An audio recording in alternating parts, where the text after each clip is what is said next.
Here's what's happening in Sri Lanka. The country has declared a state of economic emergency. There is a massive shortage of essential food supplies. Hundreds of people are lining up outside ration shops just to buy cooking oil. What triggered this crisis? Sri Lanka's economy is suffocating under the burden of Chinese debt. It's bleeding Colombo's coffers. Here's a report.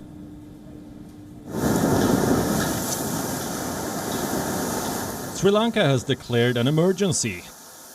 There is a serious shortage of food supplies. People are standing in long queues for basics. Stuff like rice, sugar, milk powder and cooking oil. Colombo has now decided to press the emergency buttons. The state will now supply essentials. Stocks of staples are being seized, and the Sri Lankan government will now decide at what price they will be sold. What went wrong? Why is Sri Lanka suddenly struggling to provide its citizens with basic food items? The country is running short of foreign exchange. By July this year, they had fallen to $2.8 billion. This money is going toward debt settlement, so Colombo doesn't have enough money to pay for the imports of food items. The food shortage state of emergency that was declared yesterday is actually a symptom of a much larger macroeconomic problem in the country. And that is the dwindling foreign exchange reserves and the inability to respond to it in a timely and adequate fashion. Sri Lanka is using its foreign exchange reserves to meet its debt and interest rate obligations. As a result, the foreign exchange resources that are actually available to import goods for citizens to consume is limited. A major crisis is now looming over the island nation.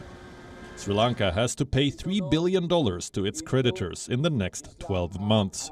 Clearly, it doesn't have enough to settle the debt.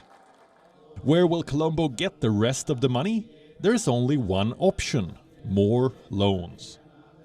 And Sri Lanka is borrowing from everyone. They already owe more than $5 billion to China.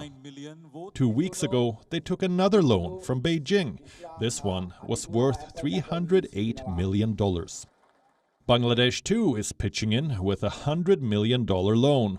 This is in addition to a loan of $50 million that Dhaka had sent in August. Sri Lanka has sought help from the International Monetary Fund too. It has received $787 million. For how long can Colombo keep this cycle of debt going?